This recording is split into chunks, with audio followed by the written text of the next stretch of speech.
The problem of boredom. Knowing what lies ahead for you, you won't become bored with being a Christian. Hebrews chapter 6 verse 12. Do you know what nearly all the sociologists say today in their study of young people?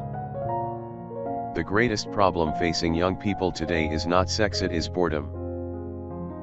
Did you know that when they had the riot at Hampton Beach in New Hampshire, they asked the young people what was wrong, why did they do it?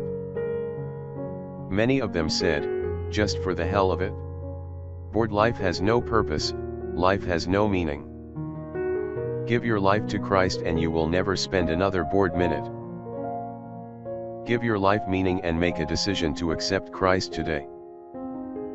Prayer for the day. Lord Jesus, when I gave my life to you, my days were flooded with the splendor of your love.